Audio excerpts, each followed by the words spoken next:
Welcome to the 5th episode of ESTML 2009 Recaps from Reality TV Warriors. My name is Michael Harmstone, and joining me as always is the Canadian who regularly gets mocked for being so sure of his convictions, Logan Saunders. Good afternoon. And the guy who has long told us of his desire for a man in Jordan, David Bindley. Honk. Good morning. Good morning. This is the episode we've been waiting for. Yes, it is. I have teased this episode for so many years as having probably the challenge that they could never get away with anymore, ever, in the history of TV, ever. Yeah. We talk so much about challenges that international versions of shows could never get away with in the US, but I genuinely don't think they could do the Shisha challenge in any other version ever again. No. Yeah. Let's destroy your lungs. I'm sure the Belgians would try. Yeah, maybe Belgians, maybe Israel on Hammer Rocks Lemillion, and that's about it. Like, even that weird Ukrainian season probably wouldn't have done this. No, and they did some really weird shit. Yeah. So strap in. So, previously, the remaining 8 searched chests for cash before bidding it all for luxuries for the evening. Sebastian lost all the money overnight, and then the team lost even more money in a giant game of pinball before they condemned and then lost Paula at the execution. Pieter Jan says from a very windy field that it's almost halfway through the journey and no leader has appeared yet. They didn't spend more money than they needed to for camping equipment, but then frittered it all away in pinball and then let €6,000 disappear from the pot. Paula has left, but after this episode, nothing will be the same anymore. After the intro, we have Mr. Bean saying, "Man, it was a shock to lose Paula. She seemed to have such control of the game." And Sebastian says, "Oh, yeah, she was a worthy opponent." And they're being completely deadpanned about this. They're not... That was Dennis, I think, wasn't it? Or maybe... Was it Dennis was happy because it was like one less suspect for him to get confused by. Yeah, and one less good player in the game. Yeah. I was like, where did this narrative come from? Haven't they all just been trolling Paula for 4 straight episodes? And now it's, oh man, she was a formidable opponent. She was a Goliath in this game. Well, this is the thing that I talked about last week. They seem to be delaying the eulogies for everyone until the next episode. And it's really weird. Because, being perfectly honest, the first 3 people to go this season are very forgettable. I don't know if it's production saying, okay, guys, I know you want to make fun of Paula right now, but you have the night to compose yourself, and tomorrow morning when you record your confessionals, you got to be really, you got to put on an act and be really look like you're really sincere when talking about the eliminated player, even if it's Paula. I mean, I would argue that probably Froukje is also fairly useless, so it's a good boot order for this season so far, at least as of the end of this episode. Yeah, I think somebody else. I think the confessional went on air, but somebody else said, "Oh yeah, Paula." Everyone just thought Paula already had her name written on the check at the end of the season, and now they had to put whiteout on the check. That's how certain we all were that she was going to win this game. She was already thinking of what charity to donate her winnings to. And this was years before Rocky. Yeah. Turns out the only thing she had her name written on was all of those votes last week. Yeah. With weird Delta symbols everywhere. And they're actually given a hotel to stay in Port Rush. John says it was a shot losing Paula as she didn't get caught in the chaos of the group. She seemed in control. Dennis thought she played well and was suspicious from day one, so he appreciates her going as a suspect and as a good player he doesn't have to play against. Vivian says the group feels so much smaller, now 3 people have left. I'm not sure these 3 people took up a lot of space, to be honest. No. And they find an envelope on a picnic table telling them to form a group of 2 people who they trust with their lives, and they decide to pick Vivienne and John. I always trust Mr. Bean with my life. And they will lead the rest of the group through Dunluce Castle, past the numerous snipers, and to bags of money. Whatever they collect will be put into the pots, and they get the camera views of what the snipers can see and a map.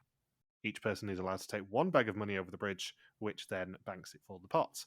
And what we didn't see in this episode was everyone going absolutely apeshit because they got to laser game. I will say putting John and Vivian in charge is at least a saner idea than picking Sebastian again.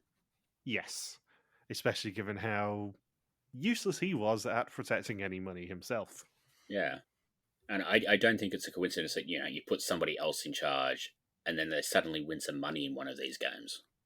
Yeah, another recurring theme this season. We didn't really find out how much this challenge was worth, but I'm assuming it was a bag of 500, a bag of 1,000, a bag of 1,500, 2,000, and 2,500. So 7,500 is what I've put mine down as. The interesting thing is, obviously, I suspect if they'd not lost so much money last episode, those bags would have been a little bit smaller. They definitely threw some money at them this week. There is no way that this sort of a challenge is ever normally worth €7,500. No, this is expensive, even for this era when they actually had a budget for the prize. This is expensive. Yeah, bear in mind that €7,500 is almost identical to how much was earned in the entire season in Vidum 25. So Anik leads the group towards the first bag, and more importantly, out of the sniper's range. Vivienne spots the bag hiding behind a rock, and Dennis grabs it, and it contains €2,500. I just love that somehow Vivian was able to see that bag from the castle, even though it was behind a rock, covered by weeds, and blended in with the landscape as well. I don't know how she did that. And she was so much further than everyone else. Yeah. Maybe she's good friends with Louis and Michael from Amazing Race 16 and has that eagle eye. Yeah, maybe. Froukje and Rick go rogue and make a break for it and somehow don't get caught. And Rick says that for a moment you're a 12-year-old boy playing cowboy. I remember playing cowboy and running through a Northern Irish castle. Well, it would be very on brand for you to have a memory as a child of being tied up.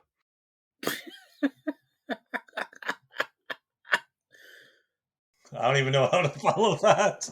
No, neither do I. So I'm just going to say that, whoever decided to dress up the laser guns as actual sniper rifles needs a promotion.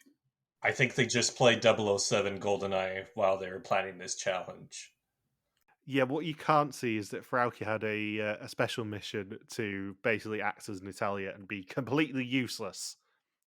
Just constantly getting herself into scrapes, and you have to get her out of them.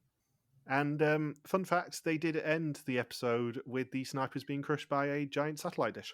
Yeah. Oh. That's exciting. And next week we're going to eulogize them. For Northern Ireland, Alex? Out of interest, have you guys played the GoldenEye remake? On or Wii? Remake? The remake? Yes. Yeah, a long time ago, but yes, I did. No. It was like 2007. But my favourite part of the GoldenEye remake was the fact that Dame Judi Dench as M could not pronounce Janus. She called him Janus throughout the entire game. And all me and my brother could do was just do impressions of Janice from Friends. Every time you had a briefing from DJD going, "The Snap 007, Janice is in the observatory." You just go, "Oh my god!" So it's all I could think of when GoldenEye's mentioned now. I think it is on Virtual Console on the Switch actually, but it's all I can think of with whenever GoldenEye's mentioned is just Janice from Friends going, "Oh my god!" Yeah, if Chandler was on this season, they would all be going to Yemen instead of Jordan. Well, they nearly guessed Yemen. Yeah, Yemen was about the only Middle East country they didn't guess. I mean, they guessed they were going to Iraq in 2009. 2008? Oh, yeah. I'm sure Vidum would have gone down really well in Syria. In 2008 Syria. Yeah. This is like prime War on Terror era. So, I mean, the fact that they're going to the Middle East on Vidum itself is pretty ballsy. Yeah. Arguably a safer bit of the Middle East, but still. I was just trying to think where in 2008 where Amazing Race would have gone in the Middle East. Just UAE, Oman, Kuwait. Would have been about season 11, 12. Season 12. Kuwait? Was that around that time? Yeah, Kuwait was season 10, wasn't it? Yeah, Kuwait was so that season would have 10, been yeah. 2006, I think. Yeah, I started watching with season 12 in about 2007, I think, so. Yeah, because I know All Stars aired in 2007. Yeah. Yeah. And I remember, this is going to sound like the weirdest logic, but I remember 16 aired at the start of 2010 because they gave away the prize to Whistler. Yeah. And they basically made a big deal about like oh, you can try the skeleton ramp or whatever. Basically, like the day after the skeleton athlete died, and they didn't think to edit that out. Yeah, I don't think Amazing Race did any Middle Eastern visits around that time. No. Presumably because everyone was being bombed to shit. Yeah.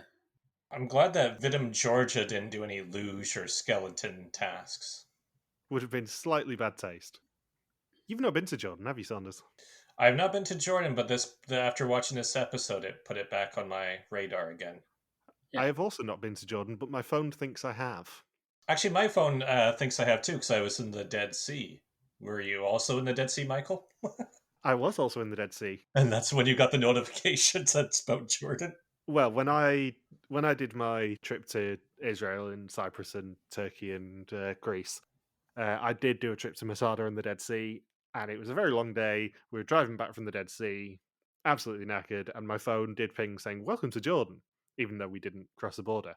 However, when I got home, I found out that my phone company did try and charge me for using data in Jordan, even though my data wasn't switched on.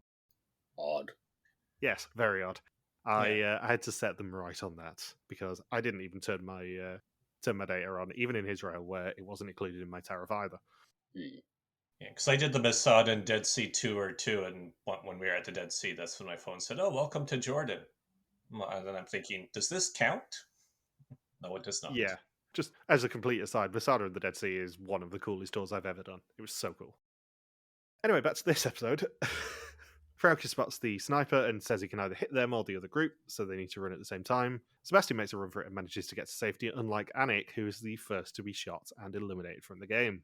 Froukje finds her bag on the stairs, but in the process loses Rick. It's worth €500, and Rick does slip about 3 or 4 times going into a cave, where he finds €1,000.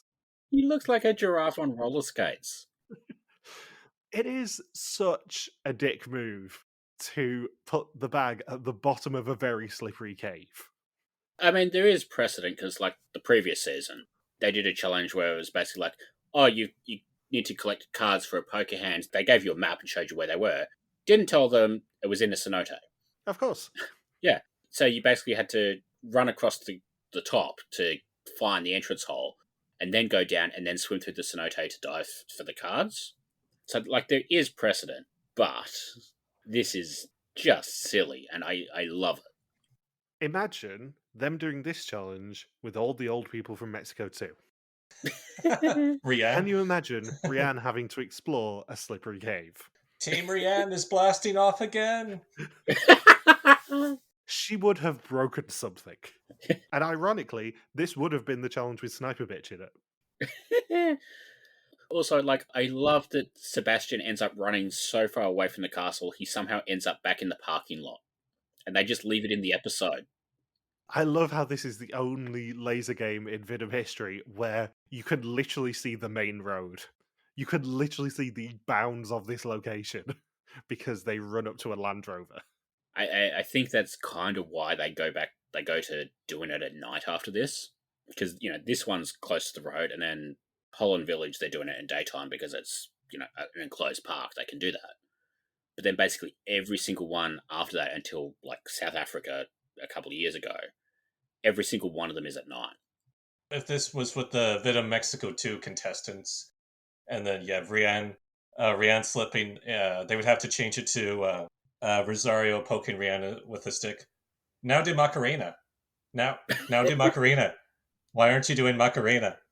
You just got your own at the bottom of the slippery cave going, Rosario! Yeah. And he's never heard from again.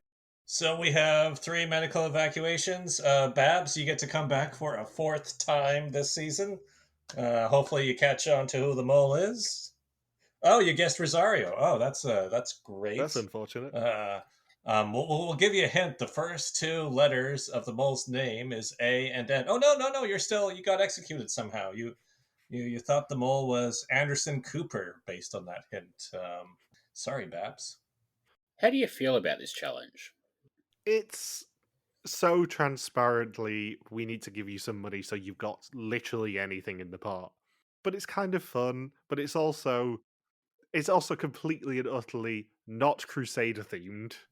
Yeah. I didn't see a single cross. Yeah, and not to fact check Peter Jan Hagens of all people, but like he says this castle was where the Crusaders left from. This castle wasn't even built during the Crusades.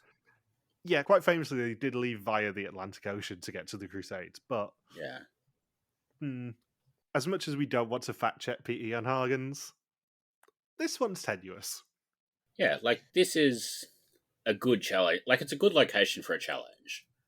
Yeah. And this is a good challenge, but I think the excessive prize kind of undermines it a little bit. Yeah, I see why they had to do the excessive prize, but especially looking at it through a more modern lens of that is literally how much the pot ends up being is the maximum they can get for this challenge. Yeah, You go, wow, that's quite excessive.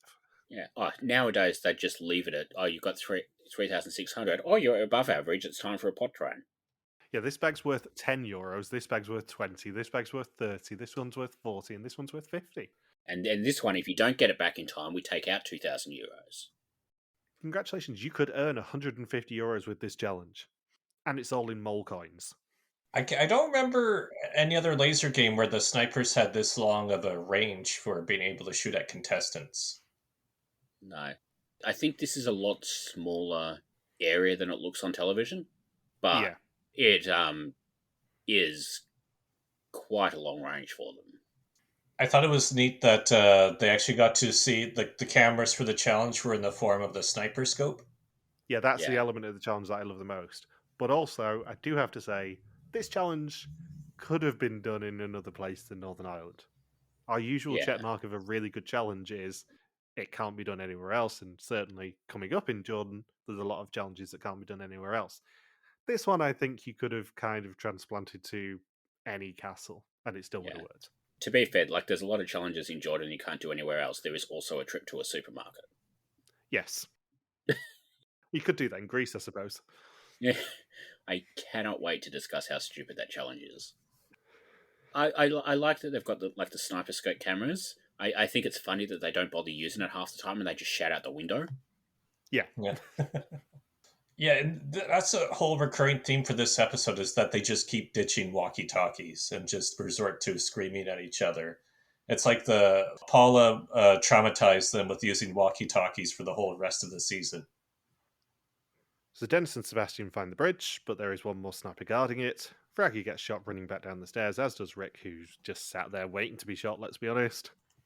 And Sebastian gets past the sniper, but Dennis is left behind. He sprints, banking €2,500 of 7.5 of the challenge, and Sebastian actually thought there would be another bag after the bridge because he missed the fact that John and Vivian told him that once you reach the bridge, you can't go back. Sebastian screws a lot of things up. Yeah. Yeah. He is not the type to pay attention to detail throughout the season. That is very true. Mm. So Pieter Jan congratulates them for actually making any money this challenge and tells them it was their last assignment in Northern Ireland, as tomorrow they are following the path of the Crusaders. Not that any of them know where the Crusaders actually went. And, not that it's even possible for the Crusaders to have gone to Jordan with their boats. No. Because Jordan is landlocked. Yes, it is. In fact, the only bit of it that has any major water on the border is the Dead Sea. Salty. Very salty. You could technically float from where I was in Israel to Jordan. It's about 2 miles across, I think. It would not have been very pleasant to do. I think we were at the exact same beach on the Dead Sea, Michael. Probably. There's a lot of hotels down there. We were based at one of them. But I really wouldn't be surprised if we were on the exact same beach, to be honest. I loved it, throughout this entire episode, Pieter Jan is really excited by the history of these places, with the Crusaders and with the Romans later on. And with this bit, he goes on about, we're going to follow the Crusaders, and everybody cheers, and then just immediately realizes they don't know what the fuck the Crusaders are, and it's like, wait, what? Which, is fair because why would you think the Crusaders are the sort of thing that's going to make Dutch people excited? We're going to go where the Crusaders went. Wee, yeah, woo. Yep, they went to the arcade. It is very interesting they did pick Jordan as location because, as we've said, it's more of a safe country, certainly in terms of Middle East, and certainly in terms of if they wanted to do this whole Crusade theme, I suspect they probably wanted Turkey first because that's more famous for crusades. Yeah. But I mean, I'm just looking at the UK government advice for Jordan, and it still says women travellers are often harassed and sexually assaulted by men. Take care when walking or travelling alone. That sort of thing. Big threat of terrorism. It's not exactly a 100% safe country, I would say, for them to pick. It's not on the level of literal war zone El Salvador, but it's certainly not the safest country they've picked. No. Like, I like the choice. Like, I'm not going to criticize them for the choice. I wonder maybe if it would have been better if, like, it was a whole season in Jordan and then, save Northern Ireland for something else. But I think we're going to have some fun with Jordan in the next few weeks. Oh, definitely. Yeah, I'm not knocking the choice of Jordan at all, but it's certainly one of those choices where you go, really, they did that one? Because Amazing Race has only just been to Jordan, I think. They kept calling it the Kingdom of Jordan. I don't know why Phil keeps doing that lately. Like, because he seems to really, all of a sudden, just seems to really give a shit about which countries are kingdoms, which countries are republics, all of that sort of shit. And, like, nobody is interested by it. Yeah, they went, I seem to remember they went all the way to Petra to do a slide puzzle. Yeah. And not spoiling anything, but when this season goes to Petra, they do not do a slide puzzle. What? They do something more culturally relevant? Yes, they go to a supermarket. Yeah. When this season goes to Petra, they do something at least more interesting than a slide puzzle, especially given our history with slide puzzles, Saunders. I wish when Pieter Jan said, "Oh, we're following the path of the Crusaders," and they all cheered like, "Wait, I think the Crusaders went out for ice cream. I think that's where they went." I think that maybe was why the contestants were cheering. I wish when he said, "Oh yeah, we're following the path of the Crusaders," he then followed it with, "Right, get your walking boots on. This is going to take a few months." Only the mole knew where we were going. And you can tell this is a really old season by this show standards because they don't mention Game of Thrones once when they're in Northern Ireland, even though like this castle was one of the castles they used. Yeah, if this was done in modern day Vidum, they would have done an entire episode on Game of Thrones with the music, with someone having to sit on the throne. Oh god, can you imagine Belfast doing a season in Northern Ireland? I think, as much as I love Northern Ireland, I think the weather would be a little too miserable for them, especially with the time of year they go. Yeah. But I think they'd have a lot of fun with doing the Game of Thrones motifs. I would love just a promo picture of Gilles sitting on the throne, I'll be honest. A game of moles. Like, can you imagine him just kind of chilling on the throne of Westeros? That would be pretty cool. Just made me laugh that when Queen Elizabeth did the Game of Thrones set tour, she refused to sit on the throne because traditionally the monarch does not sit on another country's throne, so she extended it to Westeros. So they suggest that they could be going to that notoriously safe list of countries to film in: Turkey, Iran, Iraq, Israel, or Syria. Out of those 5, which one do you think you would most like to see this show go to?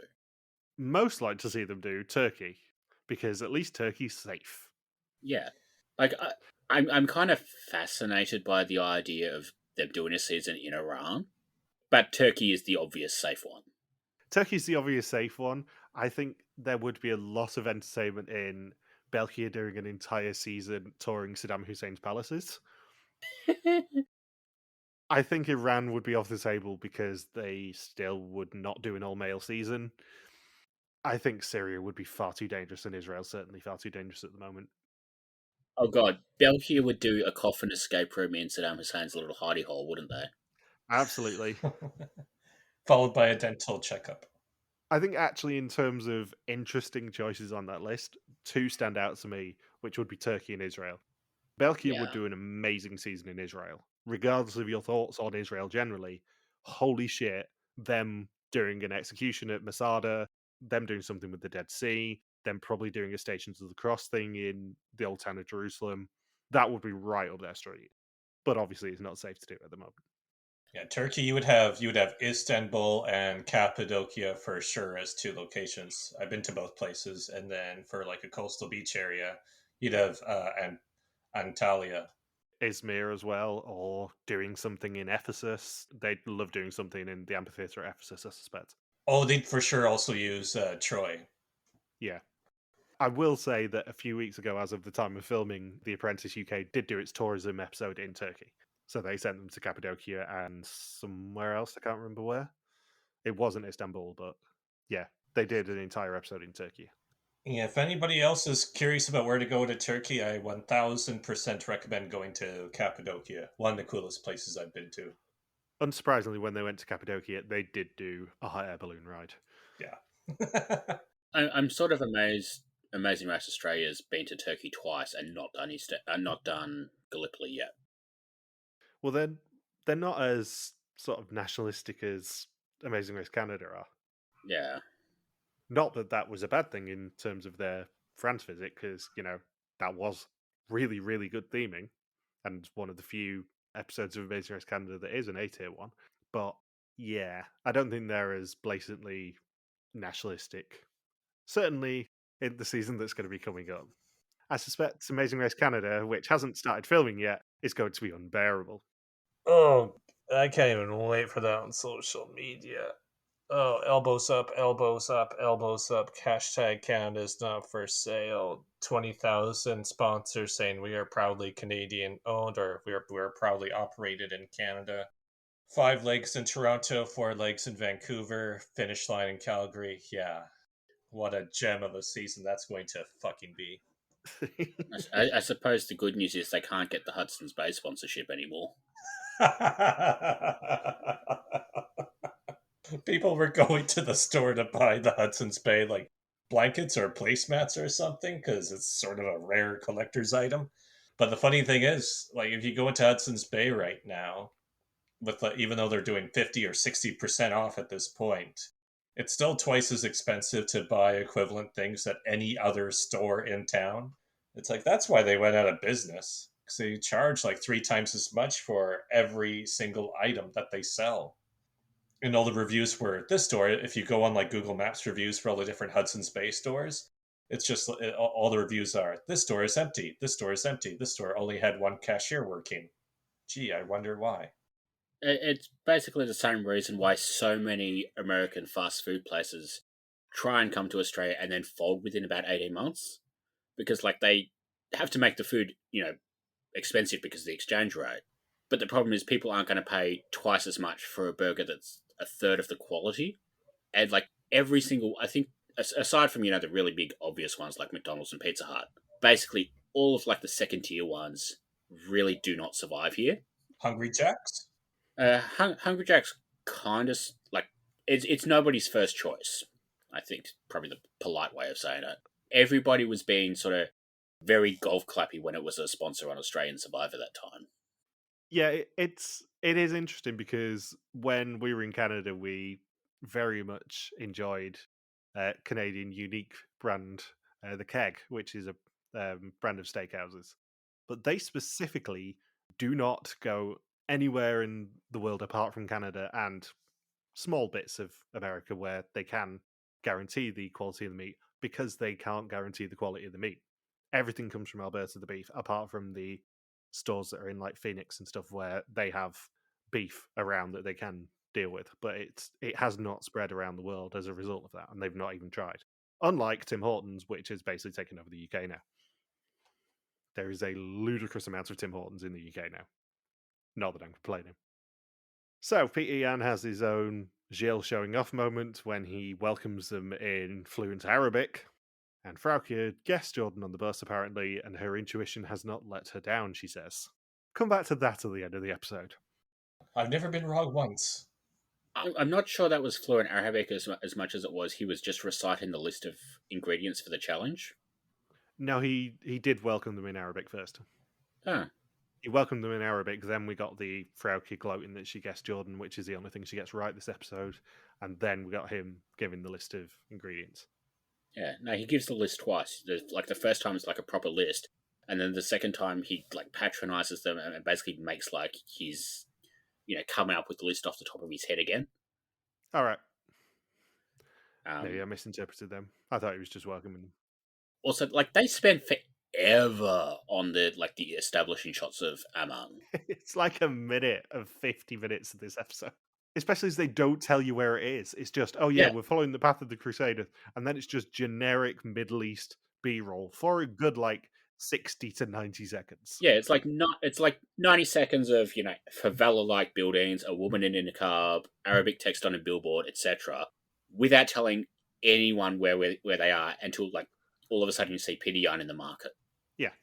And even then, I don't think he confirms it. I think it only confirms it after Froukje's already said it. Yeah. And I love that they build up the mystery of this. Even though we see in the flashback they flew on Royal Jordanian to Amman. Which, again, would not have been a direct flight from Belfast. No. I haven't looked this up, but I'm going to guess that they probably had to change at Heathrow, which brings its own issues. Yeah, that minute of establishing shots was great. They had a shot of the Great Pyramids, then, Saddam Hussein's palaces, then the Kaaba, and shots around Jordan. I'm thinking, yeah, they really just did a whole minute of Middle Eastern B-roll. Could have been anywhere. Yeah. I mean, the only thing that gave it away was that there was a shot of that amusement park in Oman with the creepy guards. Yeah. Interestingly, it's Gatwick, Heathrow, Stansted, Manchester are the only UK airports that they've flown with Royal Jordanian from. Huh. It might have been Dublin. That would make sense. Because they used to fly from Dublin and Shannon. Yeah. So it might have been one of the Irish airports rather than Heathrow. But, still, it wasn't from Belfast. Yeah. I love the idea that they've basically just driven through a country and they're just not shown it at all in the episode. Yeah, it's just easier. I mean, it's probably the best way to experience Ireland. If it was Dublin, then they probably drove them to Dublin rather than flew them there. You probably can fly between Belfast and Dublin. I don't think it'll be a particularly long flight, but it looked like they were actually at the check-in desk, which wouldn't have been the case if they were transferring. Yeah. Yeah, they definitely didn't get a flight from Belfast to Dublin. If you try Googling Belfast to Dublin flight, the suggested thing that comes up is with British Airways, 11 and a half hours connecting. Are they connecting through Larnaca? So the top departing flight is KLM, 5 hours stopping in Amsterdam. So you fly to Amsterdam from Belfast and then fly back to Dublin. There's only 2 hours on the train. The BA one is via London City Airport. So again, you fly to London to fly back to Dublin. Yeah. Is there a flight from El Salvador to Nicaragua? Probably, because they're much larger than Northern Ireland and the Republic of Ireland. Yeah. Yes, there is. It's a 50-minute flight. Huh. Must be pricey. £312 return. Yeah, I had a feeling.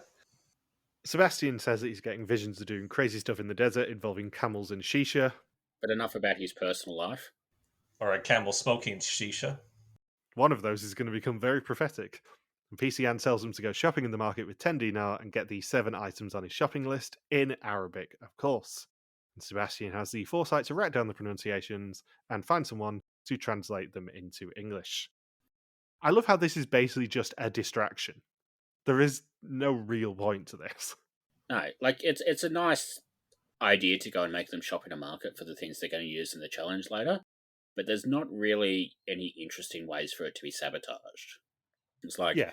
well, either you end up with the item or you don't. Those are the only two options, and the market is small enough, and they speak enough English in that there's not really any way you can't end up with the items as well. Yeah. The interesting bit, however, is the second part of this challenge, which is batshit insane. So Pieter Jan meets them at a shisha bar, and now they must pair the fruits that they bought, or the flavours that they bought, because it includes mint, with the flavours in the shisha pipes. Each correct pair is worth €250, and there are 3 pipes that are not paired. And as we saw last week, only Sebastian smokes, so everyone else has a little bit of a learning curve as to how to smoke shisha. Now, I'm assuming neither of you have Googled this. How bad do you think shisha is for you? I remember researching it before. It's supposed to be 2 or 3 times worse for you compared to smoking cigarettes, apparently. Oh no, it isn't, Saunders. Oh no. According to the British Heart Foundation, in a shisha session which lasts about 20 to 80 minutes, a shisha smoker can inhale the same amount of smoke as a cigarette smoker consuming over 100 cigarettes. Wow. That's interesting to note when countries where shisha is popular that alcohol is banned, and when I was in Brunei, both alcohol and cigarettes were banned. But yet shisha bars are really popular, and that's probably worse for your health overall compared to being a frequent user of both combined. Shisha is almost the worst thing that you can do for your lungs. And in turn for your whole body, pretty much. Yeah. Oh no, I think sticking hooks in your back with limes attached is probably worse for your body. Yeah, aside from that, second worst thing you can do for your body. Because the other bit, aside from all the, tobacco and nicotine and all that shit, is the fact that it's burnt using charcoal or wood cinders, exposing users to a high level of carbon monoxide as well. Oh wow. Actually, it's the third worst thing you can do for your body. I forgot the other one. The other one is engaging in intercourse with Tigo. So third worst thing you can do for your body. Genuinely, if you didn't say that, I was going to be like a fourth worst Tigo. Yeah, it's actually the fourth worst because you've also got to include running on a lava field as an old woman. Or fifth, actually, because you got to include old women sitting down as well. So yeah, shisha, terrible for you. That's the point. Yeah, this is a PSA from us. Don't do shisha, kids. Yeah. If there's anything we could teach you, it's that shisha, not great for your health. Yeah, 2008 was a very different time. You had Fred Flintstone doing commercials of him smoking shisha. And I also love, as I said last week, that this is the very first challenge after they leave the UK where you couldn't even smoke indoors after the 1st of July 2007. Literally, the first thing they do after they get out of a country with a smoking ban is take them to do something that is 100 to 200 times worse than smoking. Well, they got to make up for it. And it's a secretively nasty challenge, this, because as they allude to at the end of the challenge, if you smoke so much, your taste buds go a bit funny and everything tastes the same.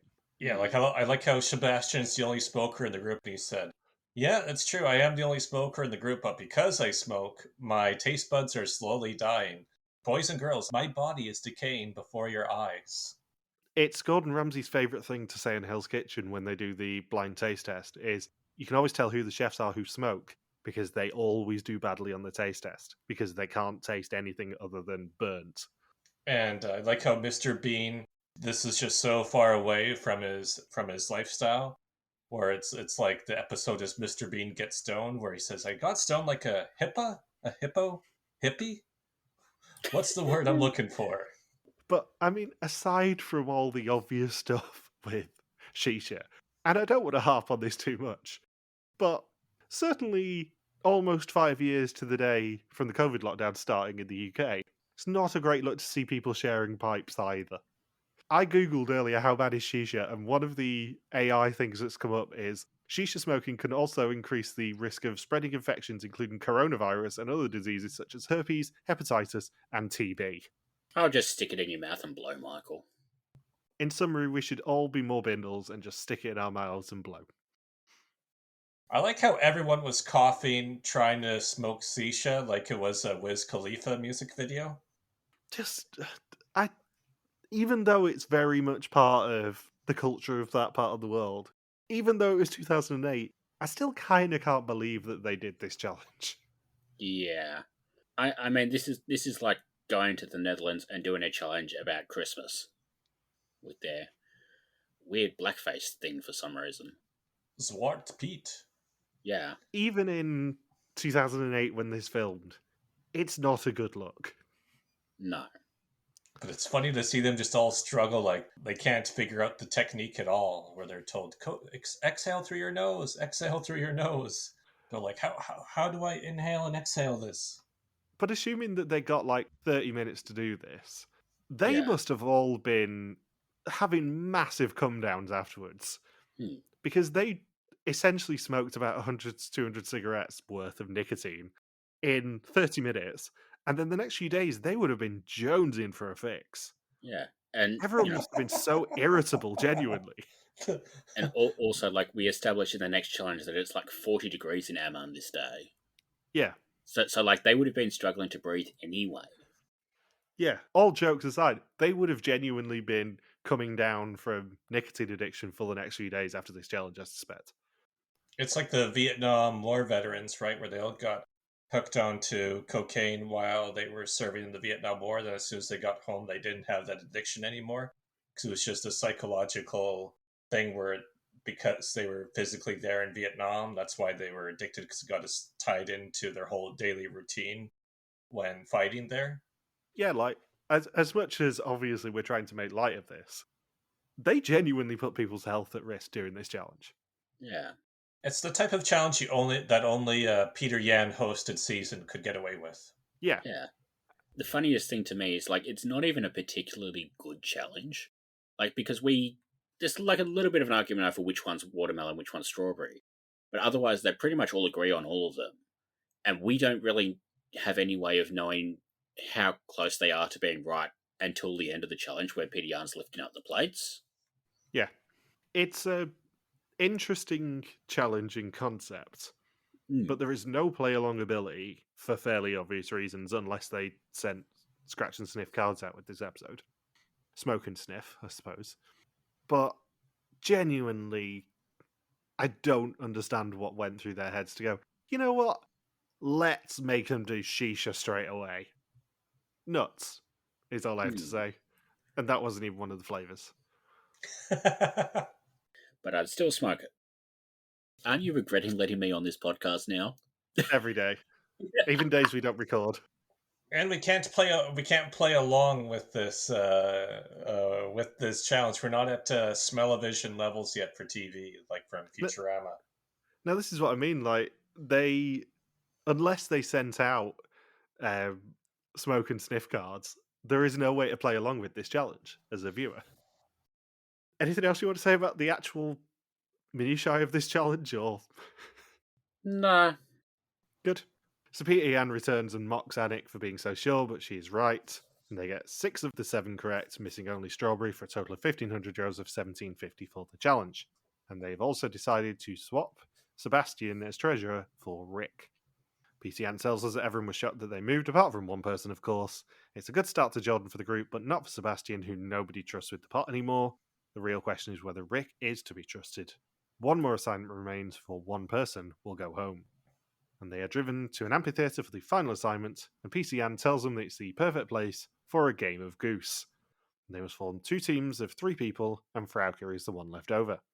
I really wish this was Duck Duck Goose. I was so disappointed. I mean, keeping with the theme of Pieter Jan being excited by history but lousy at history, like, they build up the Game of the Goose as like this old Dutch game. But I'm like, isn't it Italian? Like, isn't it sort of famously like 15th century Italian or something? Do we need a Phil Keoghan style fact check at this point? I hear Jordan was the oldest kingdom in the world. Yeah. And they invented democracy. And shisha. So they can earn money by answering questions, but the team who reaches the finish first will lose all their money, but gain an exemption. Each team must pick one strategist, and whatever the losing team earn goes into the pot. And they pick Sebastian and Dennis as their strategists, leaving John and Anik and Rick and Vivienne as the pawns. Quick admin question. Do we know what the maximum for this challenge is? No idea. No. It's 250 per question. So you got to work out, how many question tiles there were, times 2 members, and then plus all of the money that's on the board times 2. So whatever that would work out to. I've no idea what it ends up being, I'll be perfectly honest. No, I don't care enough to work it out. 5,000. Yeah, we'll say 5,000. Congrats, Saunders. It's about right, which is all that matters. Okay, it's a nice idea for a challenge. I think the money thing feels like they decided to do the challenge before they worked out how to make the money work, so they've just added it in after the fact and tried to retrofit it. Yeah. But like the idea of, a board game where one of the winners gets an exemption, like, that's okay. I do like the idea of the losing team's money goes into the pot because it then forces people to collaborate a bit more rather than just being everyone being selfish. If it wasn't for the 6K being deducted, I bet the other twist would have been the winning team's money gets deducted from the pot. Yeah, that might have made it more interesting. I suppose the good news is for the contestants, at least this wasn't as bad as like the Spanish game show that was built on the idea of the Game of the Goose. Because then we would have had like spaces with like, disgusting challenges or like traumatic head shaving or like all of that sort of stuff. And instead we just get things like asking Anik who Anik picked on that test when she got the red screen. Like that's really as nasty as this gets. It was a really good idea, though, to be fair. Yeah. And I just love that it's like Anik who gets that question as well. Like it would have been one thing if it was like, they asked, I don't know, John or Vivian. It would have been one thing if like they'd asked them, who Anik picked, and then just sort of said, okay, you got it right or you got it wrong or whatever. But the fact that they ask it to Anik herself, that's what makes it funny. I'm looking up the Spanish game show based on Game of the Goose right now, I'll be honest. Yeah. This space was next to a mud pit. Landing here resulted in the contestant having to perform a stunt in the mud while being hindered by a female mud wrestler, 2 in the 3rd season. Yeah. Landing here resulted in the contestant having to spin a wheel to determine which part of his or her body got the show's goose head logo painted on it. The spaces on the wheel were arm, back, chest, stomach, and bottom. Have you not heard of this show before, Michael? I have not. Oh. The contestant was seated in a barber's chair at this space and had to answer 3 questions, the last of which was always impossible to answer in the 5 seconds allotted. Getting any question wrong resulted in the player receiving a severe haircut by a deranged barber. Yeah. Did the barber smoke shisha? Any contestant who landed here had to take a seat at the mock Chinese restaurant. The waiter, in quotation marks, brought out a disgusting food, such as a whole rat cooked in sweet and sour sauce, and the contestant had to at least sample the food to avoid losing all his money. This show sounds silly. Yeah, like this is Hummerots as a studio game show, pretty much. Yeah. So, where were we? So Vivian's first to answer a question and is asked what the recurring theme of Sebastian's tattoos is, and she's correct that it's circles. And it gets a question about the names of the cranes in Belfast wrong. Rick doesn't believe John when he says his full name, which is 5 words. Is he Mexican?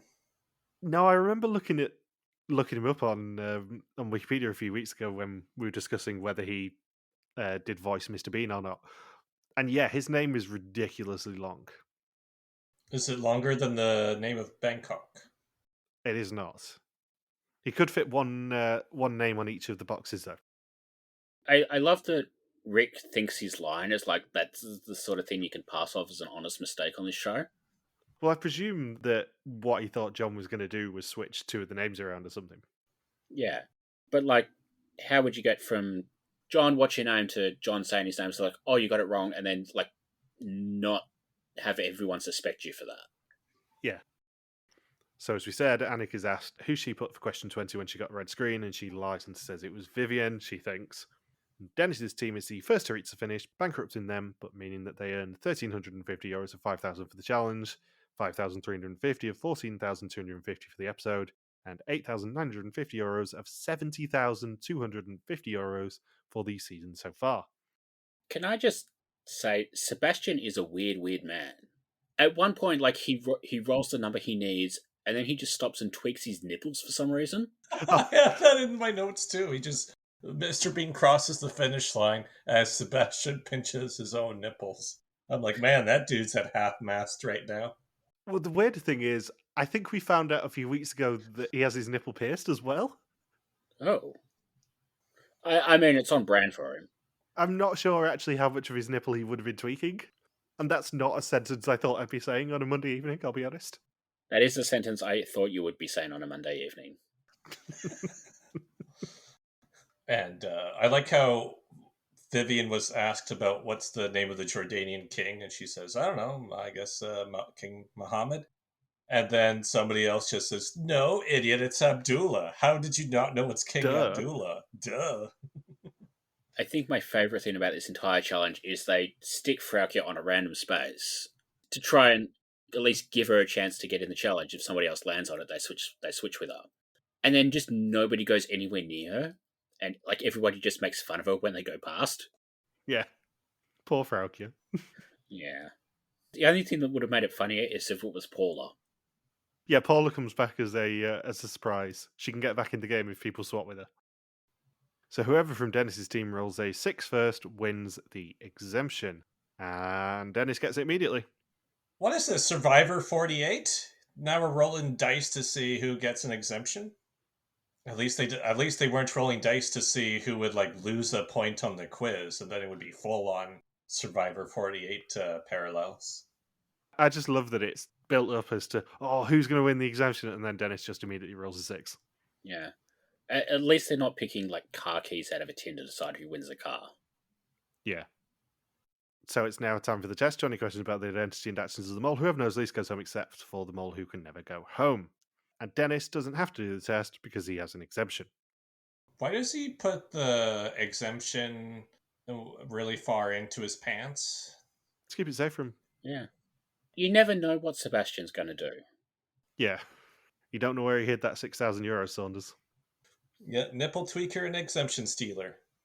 Froukje doesn't know anymore. She thinks she knows and then challenges send her in different directions. Sebastian's being sent in a Rick tunnel. He answered nothing right, which made sure they didn't earn any money. The rest didn't really do much. Rick says the mole gave him no right answers in the game of the goose. Anik's mole is either John or Rick. They're the only two who could fool her. John says the mole started on the lowest point at the laser game. And Vivienne thinks that John's suspicious. He didn't know anything with the shishas. Pieter Jan says it was a long hot day which gave Dennis an exemption. The pot is now much stronger, €8,950, but it could have been over 15,000 if the missing money turned up. It is time for what he describes as the mandatory goodbye, and Sebastian volunteers to see his screen first. I love that Pieter Jan is surprised that the missing €6,000 hasn't managed to show up at any point during an episode spanning multiple days and an intercontinental flight. Like, he knows it's not going to turn up at this point, and he's just laughing at them. And that's rude. Yeah, he's a massive troll of a human being, and there's no better way to put him. Yeah. Sebastian's confident that his screen is green, and it is, unlike Froukje's, as she is sent home, and she says she saw so little of Jordan. I mean, to be fair, we saw so little of her.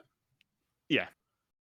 There's 2 words that I can just hear on the wind, as if they were being shouted from a Jordanian minaret. She gone. Oh, I wish they would have had like a Jordanian imam shouted on the speaker. Is there AI for that? Unfortunately, I haven't discovered the Jordanian imam AI voice just yet.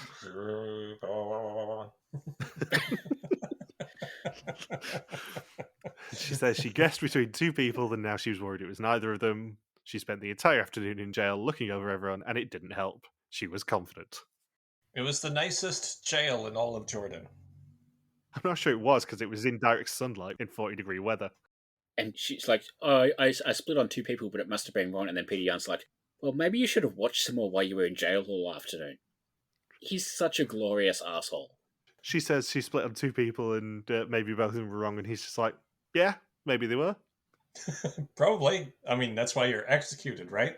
If one of them was right, you'd have half the questions answered correctly at least. And I mean, at this point, with 7 players, if you're executed, you probably scored less than half of the questions correctly. So, yeah, good deduction there, Froukje. You dumbass. Your crusade is over. So next time, there are projections, taxis, chariots, and John sits behind a one-way mirror. Oh, it is a Mr. Bean episode. It is a Mr. Bean episode, yes. I cannot wait for the chariot challenge. Yeah, it's certainly one of those challenges that they could definitely do nowhere else. Yeah. Final 3 questions, Mr. Saunders. Who do you suspect? Who's going home? And who is that sneaky Belgian? Well, Dennis brought in a lot of money, so I didn't really switch out any of my suspicions for this episode. Anik's still number 1, given she got shot early. She was very insistent in the shisha game, and she got those questions incorrect during the goose game. And I can't remember if it was Rick or Mr. Bean that said, Anik never brings in any money for the group, ever.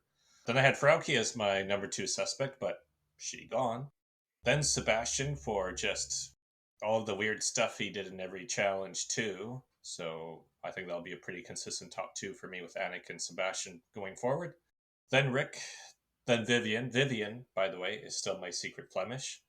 Then Dennis, then Mr. Bean, and next episode, I think Rick will go home. Interesting. Yes, quite. Anything else you want to say? No, I'm good. I have nothing to say. No. Good, right answer. In that case, thank you for listening to our VS Mole 2009 recap. We'll be back next week to continue the hunt for an old mole in Northern Ireland and Jordan. Don't forget you can contact us on pretty much every social media platform that isn't TikTok, where we are RTV Warriors, or you can email us and contact us at rtvwarriors.com. You can also support us on Patreon at patreon.com/rtvwarriors and get early access to the rest of the episodes this season. Thank you as always to Marika for the subtitles, and we'll see you next week. Peace out and just chill till the next episode. This isn't what I meant when I was talking about Dennis and blowing.